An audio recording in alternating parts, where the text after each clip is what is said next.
മനുഷ്യ മനസ്സ് റിമോട്ടുകൾ കൊണ്ട് നിയന്ത്രിക്കാൻ സാധിക്കുമോ എന്ന് ചോദിച്ചാൽ സാധിക്കില്ല എന്ന് തന്നെയായിരിക്കും ഭൂരിഭാഗം ആളുകളും മറുപടി പറയുക. എന്നാൽ മറുപടി പറയുന്നവരിൽ ചിലർ മനുഷ്യ മനസ്സ് നിയന്ത്രിക്കാനും മാത്രം സാങ്കേതികവിദ്യ ഇന്ന് വളർന്നിട്ടില്ല എന്ന് പറയുന്നവരായിരിക്കും. എന്നാൽ മറ്റു ചിലർ സാങ്കേതികവിദ്യ എത്ര വളർന്നാലും ശരി അവനവന്റെ സ്വതന്ത്ര ഇച്ഛയെ മറികടന്നുകൊണ്ട് മനസ്സ് നിയന്ത്രിക്കാൻ ആർക്കും ഒരു കാലത്തും സാധിക്കില്ല എന്ന് പറയുന്നവരായിരിക്കും. എന്നാൽ സത്യം ഇതൊന്നുമല്ല. ചരിത്രത്തിലേക്ക് നാം ഒന്ന് തിരിഞ്ഞു നോക്കിയാൽ 1960കളിൽ തന്നെ ഡെൽഗാഡോ മൃഗങ്ങളെയും മനുഷ്യരെയും റിമോട്ടുകൾ കൊണ്ട് നിയന്ത്രിച്ചിരുന്നു എന്നാണ് നമുക്കറിയാൻ സാധിക്കുന്നത്.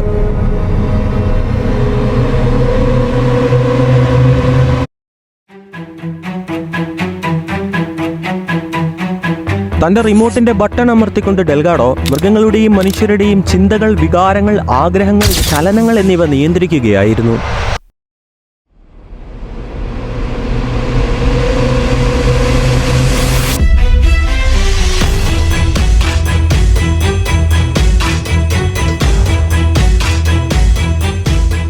തന്റെ സ്റ്റിമോസീവറും റിമോട്ടുകളും ഉപയോഗിച്ച് ഡെൽഗാഡോയ്ക്ക് മനുഷ്യരിൽ തീവ്രമായ ലൈംഗിക ചിന്തകൾ, കാമം, ക്രോധം, വൈരാഗ്യബുദ്ധി, അക്രമവാസന, വിഷാദം, ഉത്കണ്ഠ തുടങ്ങിയ അവസ്ഥകൾ സൃഷ്ടിക്കാൻ സാധിച്ചിരുന്നു.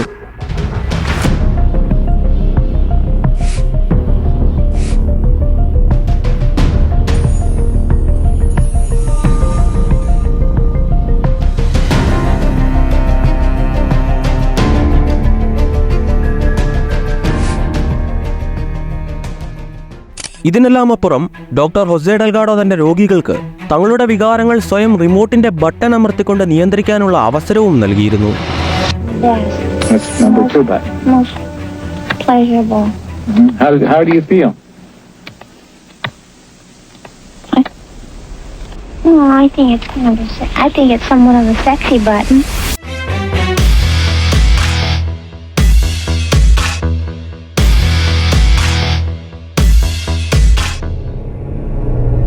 അസാധ്യമെന്ന് ജനങ്ങൾ കരുതുന്നതും ലോകത്തിന് നിലവിലില്ല എന്ന് വിശ്വസിക്കുന്ന സാങ്കേതിക വിദ്യയുമായ മൈൻഡ് കൺട്രോൾ സാങ്കേതിക വിദ്യകളുടെ ആദ്യഘട്ടം 1960കളിൽ തന്നെ ആരംഭിച്ചിരുന്നു എന്നതാണ് യാഥാർത്ഥ്യം. തന്റെ സാങ്കേതിക വിദ്യ ഉപയോഗിച്ചുകൊണ്ട് ഡെൽഗാഡോയ്ക്ക് മൃഗങ്ങളുടെയും മനുഷ്യരുടെയും ചിന്തകൾ, വികാരങ്ങൾ, ശരീരചലനങ്ങൾ എന്നിവ അവരുടെ സ്വതന്ത്ര ഇച്ഛയെ മറികടന്നുകൊണ്ട് നിയന്ത്രിക്കാൻ കഴിഞ്ഞതിനോടൊപ്പം ആളുകളുടെ മാനസിക നില തെറ്റിച്ച് ഡെൽഗാഡോയ്ക്ക് അവരിൽ മിഥ്യാ ഓർമ്മകൾ, മിഥ്യാചിന്തകൾ, മിഥ്യാദർശനങ്ങൾ തുടങ്ങിയവ സൃഷ്ടിക്കാനും സാധിച്ചിരുന്നു. ഒരു യുവാവിന്റെ മാനസിക നില തെറ്റിക്കാനും അവനിൽ ജെൻഡർ കൺഫ്യൂഷൻ, അതായത് താൻ ആണോ പെണ്ണോ എന്ന സംശയം ഉളവാക്കാനും തന്റെ പരീക്ഷണങ്ങളിൽ ഡെൽഗാഡോയ്ക്ക് സാധിച്ചിരുന്നു. സംശയമുണ്ടായതിനെ തുടർന്ന് അവനൊരു പെണ്ണാകണമെന്ന് പറയുകയും കൂടാതെ തന്റെ മുന്നിലിരുന്ന പുരുഷനോട് ഇഷ്ടം തോന്നിയതിനെ തുടർന്ന് തന്നെ വിവാഹം കഴിക്കാൻ ആവശ്യപ്പെടുകയും ചെയ്തിരുന്നു. തന്റെ സാങ്കേതിക വിദ്യകൾ കൊണ്ട് ആരെയും എങ്ങനെ വേണേൽ നിയന്ത്രിക്കാനും മാറ്റിയെടുക്കാനും സാധിക്കുമെന്ന് ഡെൽഗാഡോയ്ക്ക് ബോധ്യപ്പെട്ടുകൊണ്ടായിരിക്കാം തന്റെ പരീക്ഷണങ്ങൾക്കൊടുവിൽ ഏത് തരത്തിലുള്ള മനുഷ്യരെയാണ് നമ്മൾ നിർമ്മിക്കാൻ ആഗ്രഹിക്കുന്നത് എന്ന് ഡെൽഗാഡോ ചോദിച്ചത്. ഒരു വ്യക്തിയുടെ മനസ്സ് നിയന്ത്രിച്ചുകൊണ്ട് അവന്റെ മനോനില തെറ്റിക്കാനും അവനിൽ ജെൻഡർ കൺഫ്യൂഷൻ തൊട്ട് സ്വവർഗ ആകർഷണം പോലെയുള്ള കാര്യങ്ങൾ സൃഷ്ടിക്കാനും കഴിഞ്ഞ ഡെൽഗാഡോയ്ക്ക് ആരെയും എങ്ങനെ വേണേൽ മാറ്റിയെടുക്കാൻ സാധിക്കുമെന്ന് വിശ്വസിക്കുന്നതിൽ തെറ്റില്ല. Any function in the brain, emotions, intellect, personality, could be perhaps modified by this non-invasive technology.